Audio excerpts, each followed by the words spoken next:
Pria ini menjambak rambut istrinya dengan kasar, mendorongnya ke dalam bak mandi, menggunakan kepala pancuran untuk menyemprotnya. Biarkan dia tidur di balkon. Dan tanpa hati berkata, aku memberimu dua pilihan. Duduk di sini dan introspeksi tentang perilaku Anda. Jika kamu tidak tahan dengan ini, lompat saja dari balkon ini.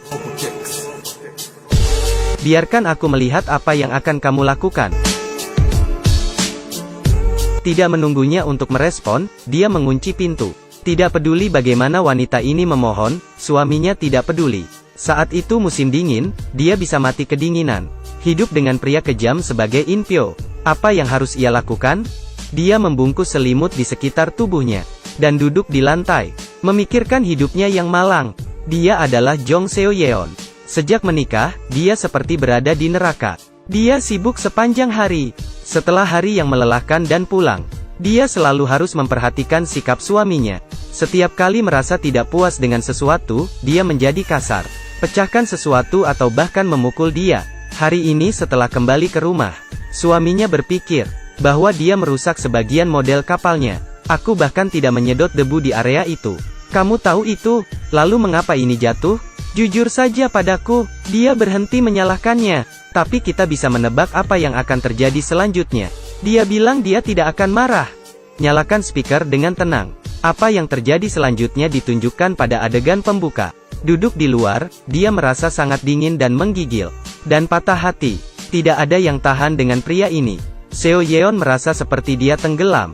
Ia mengikuti saja arusnya, merasa seperti dia tidak bisa bernafas. Mati di sini mungkin melegakan baginya.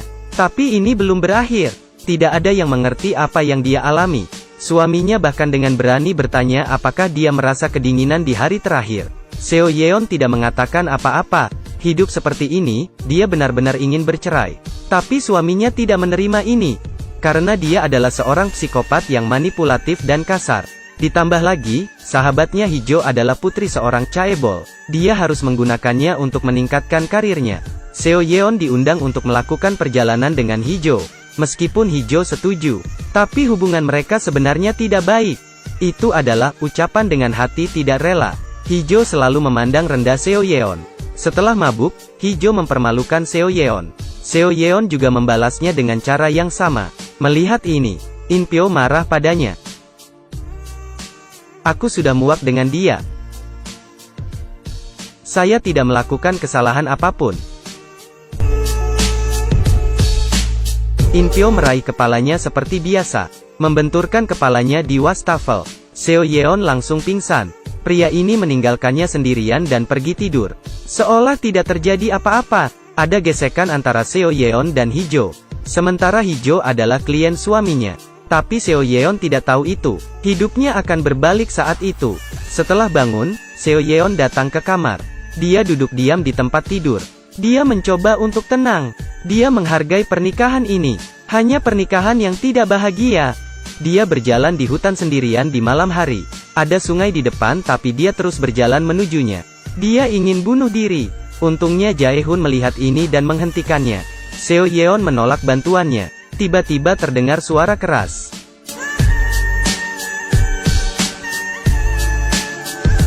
Pandangan mereka tertuju pada cahaya redup. Ada kepulan asap putih dari sana. Mereka mengikuti cahaya dan menemukannya. Kecelakaan mobil. Sopirnya meninggal. Mereka segera memanggil polisi. Seo Yeon tiba-tiba melihat kotak putih. Ada banyak uang kertas di dalamnya.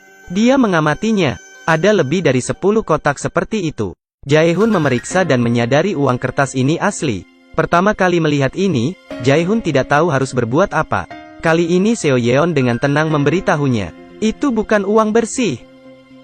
Jika itu sah, perusahaan keamanan akan mengangkutnya.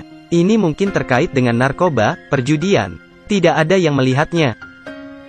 Kalau begitu ayo kita ambil uang ini. Seo Yeon berpikir begitu. Adalah kesempatan pertama dan terakhir baginya untuk membalikkan keadaan. Memiliki uang ini, dia bisa memulai hidupnya dari awal lagi. Punya alasan untuk bercerai dengan pria brutal ini.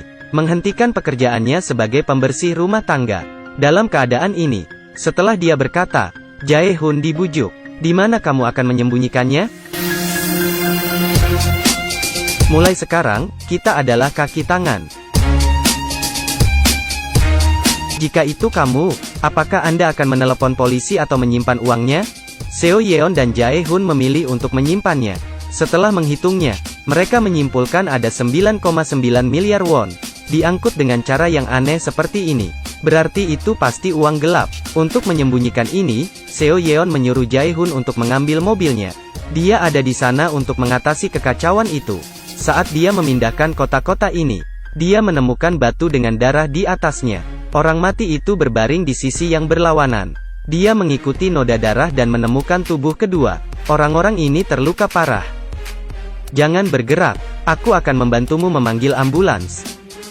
Seo Yeon ingin meminta bantuan tetapi ragu-ragu. Dia bisa ditangkap jika melakukan ini. Tapi dia tidak tahan melihat pria ini meninggal. Ketika dia tidak tahu harus berbuat apa, pria ini berkata, dia ingin mati. Seo Yeon tidak memberitahu Jae Hoon tentang pria ini. Untuk menghapus jejak mereka, Jae Hoon membawa banyak tas bersamanya. Mereka mengambil uang kertas dan menghapus sidik jari mereka di kotak. Setelah mengatur ulang adegan, mereka membawa uang ke tempat terpencil di hutan. Simpan uang ini di sumur. Mereka dalam masalah sekarang. Untuk membantu Seo Yeon, Jae Hoon meminta suaminya memesan dalam jumlah besar. Seperti yang dipikirkan Seo Yeon. Di berita, tidak ada yang tahu tentang 9,9 miliar won. Tapi pemilik uang kertas ini tidak mau pergi. Pemiliknya adalah Kim Do Hak, orang jahat. Uang saya hilang. Semua pengangkut meninggal. Mengapa ajudanku tidak bisa menemukannya? Dia sangat marah karena kehilangan uang. Dia bisa mendapatkan kembali uangnya dalam beberapa hari. Tetapi kerugian ini dapat berdampak negatif pada bisnisnya, karena pekerjaannya adalah judi online. Sekali tidak dapat menemukannya, bisnisnya akan mendapat masalah. Karakter pria utama kami akhirnya muncul.